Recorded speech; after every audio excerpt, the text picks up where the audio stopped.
नमस्कार मित्रांनो, आज मी तुम्हाला या छोट्याशा व्हिडिओमध्ये कोकणात मला नव्याने आढळलेल्या एका नवीन पुरातत्व स्थळाची माहिती देणार आहे.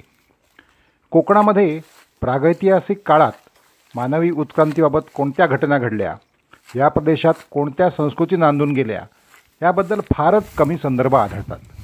या दृष्टीनं या विषयावर फारसं संशोधनही झालेलं नाही, त्याचा अभ्यास अजून व्हायचा आहे. यामुळेच शोधमोहिमा, क्षेत्रीय भेटी, सर्वेक्षण अशा पद्धतीनं या काळातील धागेदोरे शोधावे लागतात. अशाच शोधमोहिमामध्ये मला 2001 साली सिंधुदुर्ग जिल्ह्यातल्या हिवाळे इथे सिंधुदुर्ग जिल्ह्यातला कातळ शिल्पाचा पहिला शोध मी लावला होता आणि गेली 25 वर्ष मी त्याच्यावर काम करतो आहे. आता अलीकडेच कातळ शिल्पांप्रमाणेच मला महापाषाणकालीन एकाश्म स्तंभ म्हणजे मेनहीर यांचा शोध रत्नागिरी जिल्ह्याच्या राजापूर तालुक्यातील कुंभवडे या गावात मला लागला आहे. अशा प्रकारचा कोकणातील हा पहिलाच शोध आहे. तसं बघितलं तर कोकणचा प्रागैतिहास अद्याप बऱ्यापैकी अज्ञात आहे. रत्नागिरी जिल्ह्यातल्या गुहागर जवळची सुसरोंडी आणि सिंधुदुर्ग जिल्ह्यातल्या कणकवली जवळची कोळोशी इथल्या मानवी वसतिस्थान असलेल्या 2 गुहा या अतिप्राचीन काळातील संदर्भाशिवाय पश्चिम किनारपट्टीवरील कोकण प्रदेशात अश्मयुगात मानवी वस्ती असल्याचे कोणतेही पुरावे याआधी सापडलेले नव्हते. काही वर्षांपूर्वी साधारणपणे मध्याश्मयुगाच्या शेवटच्या आणि नवाश्मयुगाच्या काळातील कातळशिल्प सिंधुदुर्ग आणि रत्नागिरी जिल्ह्यात सापडली आणि कोकणातील मानवी अस्तित्वाच्या वाटचालीचा एक महत्त्वाचा दुवा सापडला.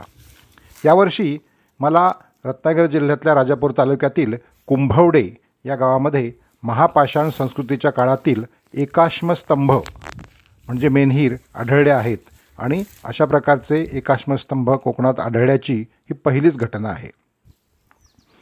आता महापाषाण संस्कृती म्हणजे नेमकं काय, तर मानवी विकासाच्या वाटचालीमध्ये एक खूप महत्त्वाचा कालखंड म्हणजे महापाषाण संस्कृतीचा काळ होय. हिला मेगालिथिक कल्चर असं म्हटलं जातं. भारतातील महाश्मयुगीन संस्कृतीच्या कालनिश्चितीबाबत मतमतांतरं आहेत. विश्वकोशानुसार महाश्मयुगीन संस्कृतीचा भारतातील काल प्रामुख्यानं दक्षिण भारतातील या संस्कृतीच्या संदर्भात उपलब्ध झालेल्या कार्बन 14 या कालमापनानुसार निश्चित केलेला आहे. संपूर्ण भारताचा विचार केला तर सर्वसाधारणपणे इसवी सन पूर्व 1500 ते 400 वर्ष हा काल महापाषाण संस्कृतीचा म्हणून मानला जातो. मात्र भारतातील महापाषाण संस्कृतीची कालनिश्चिती अद्याप निर्णायक झालेली नाही. ह्या एकाश्म स्तंभांना इंग्रजीमध्ये मेनहीर असं म्हटलं जातं. महापाषाणकालीन संस्कृतीमध्ये मृत व्यक्तींचं दफन केल्यावर त्यांचं स्मारक म्हणून एकाश्म स्तंभ उभे केले जात. जगाच्या अनेक भागात असे एकाश्म स्तंभ आढळतात.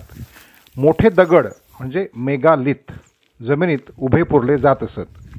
मृतांची स्मारकं उभारण्यासाठी मोठ्या शिळांचा वापर या संस्कृतीमध्ये होत असे आणि त्यामुळे या संस्कृतीला महापाषाण संस्कृती असं नाव दिलं गेलं. महापाषाण संस्कृतीमधील एकाश्मस्तंभ स्मारकं ही मानवनिर्मित सर्वात प्राचीन स्मारकं मानली जातात. महाराष्ट्रामध्ये विदर्भात अशी एकाश्मस्तंभ स्मारकं याआधी मोठ्या प्रमाणात सापडलेली आहेत. विदर्भातील युवा संशोधक अमित भगत यांनी चंद्रपूर जिल्ह्यात अशा एकाश्म स्तंभांचा शोध लावलेला आहे. त्यांना नागभीड शहराजवळ डोंगरगाव बुद्रुक येथे महाराष्ट्रातलं सर्वात मोठं महापाषाणयुगीन ठिकाण त्यांना सापडलं आणि त्या ठिकाणी त्यांना 50हून अधिक एकाश्म स्मारकशिळा आढळून आल्या. कोकणामध्ये मला कुंभवडे इथे एकूण 7 एकाश्म स्तंभ आढळून आले आणि या 7 स्तंभांपैकी 5 उभ्या स्थितीत असून 2 हे निखळून पडलेल्या आडव्या स्थितीत आहे. नाणार फाटा कुंभवडे उपळे असा एक रस्ता आहे आणि त्या रस्त्यावर गंभीरेश्वर किंवा गांगो मंदिर आहे. त्या मंदिराच्या जवळपास हे स्तंभ आपल्याला सापडतात. हे एकाश्म स्तंभ स्थानिक उपलब्ध असलेल्या जांभ्या दगडातून खोलून काढलेले आहेत आणि उभ्या असलेल्या 5ही पाषाण स्तंभांची दिशा पूर्व पश्चिम आहे. जे 2 स्तंभ पडलेले आहेत त्यांचीही दिशा ही पूर्व पश्चिम असावी असा कयास आपल्याला बांधता येतो.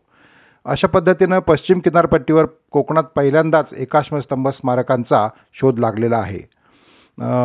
याआधी सापडलेल्या सुसरोंडी आणि कोळशीच्या गुहा, रत्नागिरी सिंधुदुर्ग जिल्ह्यात सापडलेली कातळ शिल्प आणि घुमडे तालुका मालवण इथल्या माळावर श्री अमित सामंत आणि विनायक परब यांनी महापाषाण काळातील लावलेला शिळावर्तुळ स्मारकांचा शोध, या मालिकेमध्ये पुढचा दुवा म्हणून आता हा एकाश्मस्तंभ स्मारकांचा शोध महत्त्वाचा आहे.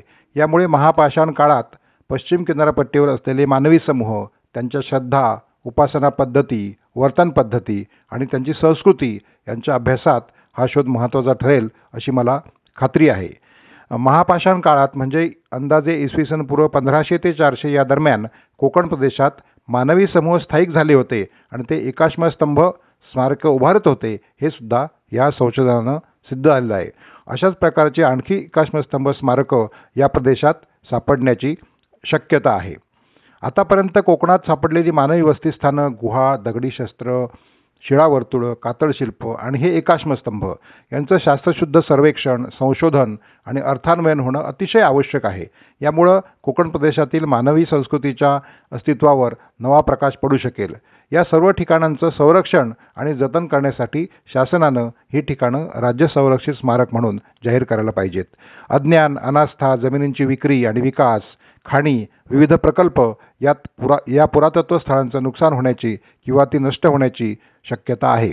एकंदरीत कुंभवडे येथील हे महापाषाणकालीन एकाश्मस्तंभ महापाषाण काळात पश्चिम किनारपट्टीवर असलेल्या मानवी समूहांच्या तत्कालीन संस्कृतींच्या चालीरीती, श्रद्धा, उपासना पद्धती यांच्या अभ्यासात महत्त्वाचा दुवा निश्चितपणे ठरणार आहेत. मला खात्री आहे माझं नवीन संशोधन आणि हा व्हिडिओ तुम्हाला नक्कीच आवडला असेल. धन्यवाद.